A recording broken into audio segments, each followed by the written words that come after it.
Welcome to Prabha academy. आज है 17 नवंबर 2022 और 17 नवंबर 2022 से करंट के जितने भी प्रश्न बनेंगे इस वीडियो में उसको बताया जाएगा और प्रत्येक प्रश्नों पे संबंधित जितने भी फैक्ट होंगे उसको भी बताया जाएगा और लास्ट में एक प्रश्न भी आपको दिया जाएगा, उसका उत्तर आपको कमेंट बॉक्स में कमेंट करना है। हमारे चैनल पे पहली बार हैं तो चैनल को सब्सक्राइब करके बेल आइकन वाला बटन प्रेस कर लीजिए ताकि जब भी कोई नई वीडियो अपलोड हो सबसे पहले आपके पास नोटिफिकेशन पहुंचे। और आपको इसका पीडीएफ चाहिए तो आप हमारे टेलीग्राम चैनल से जुड़ के इसका पीडीएफ भी ले सकते हैं। टेलीग्राम चैनल का लिंक नीचे डिस्क्रिप्शन बॉक्स में दे दिया जाएगा। तो चलिए आज का प्रश्न शुरू करते हैं। प्रश्न एक है, प्रतिवर्ष झारखंड राज्य का स्थापना दिवस कब मनाया जाता है? तो प्रत्येक वर्ष जो है 15 नवंबर को झारखंड राज्य की स्थापना दिवस मनाया जाता है। इस प्रश्न का आपका जो है कि ऑप्शन बी करेक्ट हो जाएगा, 15 नवंबर। अब हम यहाँ से जो है कि झारखंड से जितने भी प्रश्न बनने वाले हैं वहां पे जो है कि यहाँ पे कुछ प्रश्नों को लिया गया है, आप लोग देख सकते हैं। सर्वप्रथम सन 2000 में 3 नए राज्य बनाए गए। कब? सन 2000 में। कौन कौन से वो राज्य थे? छत्तीसगढ़, उत्तराखंड, झारखंड। जो कि झारखंड की स्थापना थी 15 नवंबर 2000 को किया गया था। झारखंड की स्थापना कब हुई थी? 15 नवंबर 2000 को किया गया था। यह भारत का उस समय 28वां राज्य था। और यह किस राज्य से अलग हुआ था? तो यह बिहार राज्य से अलग होकर बना था। ठीक। फिर कुछ महत्वपूर्ण जानकारियां हैं, इसको भी जान लेते हैं जो कि इम्पोर्टेंट है। आपसे बार बार एग्जाम में पूछता है कि पलामू टाइगर रिजर्व कहाँ पे है? तो जो पलामू टाइगर रिजर्व है यह झारखंड में है, आपका सही होगा। फिर बार बार पूछता है कि टिस्को की स्थापना जो है कि कब और कहाँ हुई थी? तो जो टिस्को कंपनी है इसकी स्थापना 1907 ईस्वी में जमशेदपुर झारखंड में हुई थी। फिर आपका पूछता है कि बोकारो स्टील प्लांट कहाँ पे है? तो जो बोकारो स्टील प्लांट है यह झारखंड में है। इस प्रश्न से आपको इतनी चीजें जो है कि याद रखनी है। चलिए अब अगले प्रश्न की तरफ चलते हैं। अगला प्रश्न आपके स्क्रीन पे है। 14 नवंबर 2022 को पर्यावरण, वन और जलवायु परिवर्तन मंत्रालय और राष्ट्रीय विकास कार्यक्रम यूएनडीपी द्वारा कहाँ पर इन आवर लाइफ टाइम अभियान शुरू किया गया है? ये देखिए आपके लिए मोस्ट इम्पोर्टेंट प्रश्न है कि इन आवर लाइफ टाइम अभियान यूएनडीपी के द्वारा कहाँ पे शुरू किया गया 14 नवंबर 2022 को। तो ये कहाँ पे शुरू किया गया? पहला ऑप्शन है जापान, दूसरा मिस्र, तीसरा जर्मनी, चौथा डी। तो इसकी जो यूएनडीपी द्वारा जो है कि इन आवर लाइफ टाइम अभियान की शुरुआत जो है कि मिस्र के अंदर की गई। ऑप्शन नंबर बी आपका करेक्ट हो जाएगा। चलिए इस प्रश्न से संबंधित जितने भी फैक्ट हैं उसको भी थोड़ा जान लेते हैं क्योंकि आपके लिए बहुत ही इम्पोर्टेंट है। देखिए कुछ महत्वपूर्ण जानकारियां हैं। आपसे पूछता है एग्जाम में COP अर्थात कोप फर्स्ट का आयोजन कब और पहली बार कहाँ हुआ था? तो 1995 ईस्वी में बर्लिन में पहली बार कोप फर्स्ट का आयोजन हुआ था। कोप 26 आपसे पूछा जाएगा जो कि पिछली साल 2021 में कहाँ पे हुआ था? ग्लासगो के अंदर हुआ था। और कोप 21 जो कि पेरिस में हुआ था, कब हुआ था? 2015 में हुआ था। तो इस प्रश्न से संबंधी इतने फैक्ट आपको याद रखने हैं। अगला प्रश्न आपके स्क्रीन पे है। 14 नवंबर 2022 को भारतीय ओलंपिक संघ IOA के एथलीट आयोग के सदस्य के रूप में कितने खिलाड़ियों को चुना गया है? Option A 10, option B 12, option C 15 और आपका ऑप्शन डी 9। तो इसमें आपके जो है कि 10 खिलाड़ी चुने गए हैं। इसका आपका ऑप्शन ए करेक्ट हो जाएगा। देखिए उन 10 खिलाड़ियों में से कुछ खिलाड़ियों की आप लोग नाम भी देख लीजिए, यहाँ पे दिए गए हैं। एथलीट आयोग के सदस्य के रूप में 10 खिलाड़ियों को चुना गया है। इसमें से मैरी कॉम जो कि बॉक्सिंग से संबंधित है। देखिए खिलाड़ी और उनका खेल बहुत ही इम्पोर्टेंट है। आपका पूछ देगा निम्न में से कौन बॉक्सिंग से संबंधित है? इसमें से 4 ऑप्शन दे देगा, जिसको पता रहेगा वही बता पाएगा। तो मैरी कॉम किससे संबंधित है? बॉक्सिंग से संबंधित है। मीराबाई चानू किससे संबंधित है? वेट लिफ्टिंग से संबंधित है। गगन नारंग किससे संबंधित है? तो शूटिंग से संबंधित है। पीवी सिंधु जो है कि बैडमिंटन खेलती हैं। अंचना शरत कमल जो है कि टेबल टेनिस से संबंधित है। रानी रामपाल जो है कि हॉकी से संबंधित है। और जो है कि कुछ खिलाड़ी हैं जैसे कि भवानी देवी, ये किससे संबंधित है? तो यह साइकिल चालक हैं। तो इसमें जो है कि 10 में से कुछ सदस्यों के नाम यहाँ पे भी दिए गए थे। आइए कुछ महत्वपूर्ण जानकारियाँ ले लेते हैं, जो कि भविष्य में आने वाले एग्जाम के लिए बहुत ही यूनिक प्रश्न लिए गए हैं और आने वाले समय में आपको एग्जाम में जरूर यहाँ से प्रश्न दिखेंगे।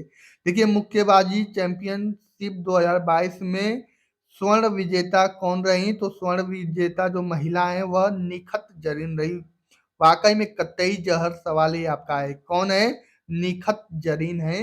वर्ष 2022 में महिला मुक्केबाजी विश्व चैंपियनशिप की जो है कि स्वर्ण पदक विजेता है।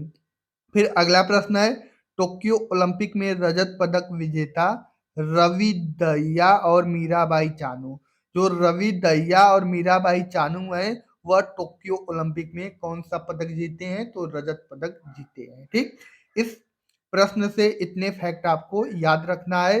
अभी कुछ और फैक्ट हैं जो कि अंतर्राष्ट्रीय ओलंपिक संघ की स्थापना 23 जून 1894 में की गई थी, ये भी आपको पता होना चाहिए। जो अंतर्राष्ट्रीय ओलंपिक संघ का मुख्यालय कहाँ पे है? तो इसका मुख्यालय जो है कि लुसाने स्विट्जरलैंड में आपका मुख्यालय है अंतर्राष्ट्रीय ओलंपिक संघ का। चलिए अगला प्रश्न देखते हैं, जो कि प्रश्न नंबर 4 आपके स्क्रीन पे है। किसे सत्यजीत रे लाइफ टाइम पुरस्कार दिया जाएगा? देखिए अभी घोषणा हुई है कि सत्यजीत रे लाइफ टाइम पुरस्कार दिया जाएगा। निम्न में से किसको दिया जाएगा? Option A Carlos Saura, option B Balbir Singh, option C Rajeev Chauhan, option D Haider Hussain. तो जो सत्यजीत रे लाइफ टाइम पुरस्कार है वह कार्लोस सौरा को दिया जाएगा। आपका ऑप्शन ए करेक्ट हो जाएगा। चलिए अगले प्रश्न की तरफ चलते हैं। प्रश्न नंबर 5 आपके स्क्रीन पे है। 19 नवंबर से 6 दिसंबर 2022 तक कहां पर अंतर्राष्ट्रीय गीता महोत्सव का आयोजन किया जाएगा? 19 नवंबर से 6 दिसंबर 2022 तक कहां पर अंतर्राष्ट्रीय गीता महोत्सव का आयोजन किया जाएगा? Option A Punjab, option B Haryana, option C Rajasthan और ऑप्शन डी गुजरात। तो कहाँ पे इसका आयोजन किया जाएगा? तो ऑप्शन बी हरियाणा के अंतर जो है कि अंदर अंतर्राष्ट्रीय गीता महोत्सव का आयोजन इस बार किया जाएगा। आइए हरियाणा से संबंधित कुछ फैक्ट को भी जान लेते हैं, जो कि आपकी परीक्षा में बहुत ही महत्वपूर्ण है। विश्व का सबसे बड़ा हड़प्पा सभ्यता का संग्रहालय कहाँ पे है? तो हरियाणा के अंदर है। और कहाँ पे? राखीगढ़ी। उस जगह का नाम क्या है? राखीगढ़ी। चंडीगढ़ एयरपोर्ट का नया नाम बदल के जो है कि क्या रख दिया गया है? तो चंडीगढ़ एयरपोर्ट जो कि हरियाणा की राजधानी है, इसका नया नाम बदल के शहीद भगत सिंह एयरपोर्ट कर दिया गया है, जो कि आपकी परीक्षा के दृष्टिगत बहुत ही इम्पोर्टेंट सवाल है। चलिए अगला प्रश्न देखते हैं। अगला प्रश्न आपके स्क्रीन पे है। देखिए तराइन का प्रथम युद्ध कब हुआ था? तो तराइन का प्रथम युद्ध 1191 में पृथ्वीराज और मोहम्मद गौरी के बीच हुआ था, ये भी आपको याद रखना है। और पानीपत का जो तीसरा युद्ध है वह जो है कि 1761 में हुआ था, ये भी आपको याद रखना है। चलिए अगला प्रश्न देखते हैं। अगला प्रश्न आपके स्क्रीन पे है। हाल ही में किस भारतीय मूल को Australian of the year award 2022 से सम्मानित किया गया है? तो क्वेश्चन नंबर 6 का आपका ऑप्शन ए है अमर सिंह, ऑप्शन बी है रमेश सिंह, ऑप्शन सी है हुकम सिंह, ऑप्शन डी है बलवीर सिंह। तो अभी हाल ही में जो Australian of the year award जो है कि 2022 अमर सिंह को दिया गया है। तो इसका आपका 6 का ऑप्शन ए सही हो जाएगा। चलिए अगले प्रश्न की तरफ चलते हैं। क्वेश्चन नंबर 7 आपके स्क्रीन पे है। 15 से 16 नवंबर 2020 को किस देश में G20 राष्ट्राध्यक्षों का शिखर सम्मेलन आयोजित किया जा रहा है? Option A Canada, option B Argentina, option C Indonesia, option D Australia. तो इसका प्रश्न नंबर 7 का आपका ऑप्शन सी करेक्ट हो जाएगा, इंडोनेशिया। और जो अगला जो 2023 में जो G20 का जो सम्मेलन होगा उसकी मेजबानी भारत करेगा और वह कहाँ पे आयोजित होगा? तो नई दिल्ली में इसका आयोजन किया जाएगा। ये भी आपको याद रखना है। चलिए अगला प्रश्न देखते हैं। अगला प्रश्न आपके स्क्रीन पे है, प्रश्न नंबर 8। 13 नवंबर 2022 को नताशा पिरक मूसर किस देश की पहली महिला राष्ट्रपति चुनी गई हैं? देखिए अभी हाल ही में जो नताशा पिरक मूसर हैं वह एक देश की पहली महिला राष्ट्रपति चुनी गई हैं। उस देश का नाम आपको बताना है। Option A Finland, option B Lithuania, option C Slovenia, option D है युगोस्लाविया। तो ये जो है नताशा पिरक मुसर जो है, ऑप्शन सी आपका सही हो जाएगा।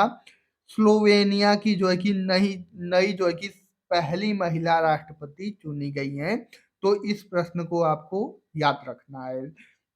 चलिए अगले प्रश्न की तरफ चलते हैं। अगला प्रश्न आपके स्क्रीन पे है जो कि क्वेश्चन नंबर 9 है। हाल ही में कौन सी कंपनी $1 ट्रिलियन खोने वाली दुनिया की पहली सार्वजनिक रूप से सूचीबद्ध कंपनी बन गई है?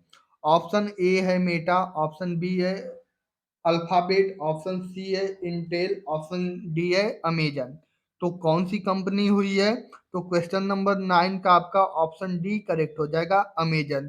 अमेजन जो है कि $1 ट्रिलियन खोने वाली दुनिया की पहली सार्वजनिक रूप से सूचीबद्ध कंपनी बन गई है। आपका ऑप्शन डी सही हो जाएगा। चलिए आगे के प्रश्न देखते हैं। देखिए इससे कुछ महत्वपूर्ण जानकारियां भी ले लेते हैं।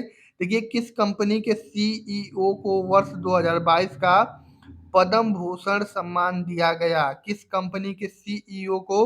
तो गूगल के कंपनी के सीईओ सुंदर पिचाई को 2022 का पद्म भूषण सम्मान से सम्मानित किया गया था।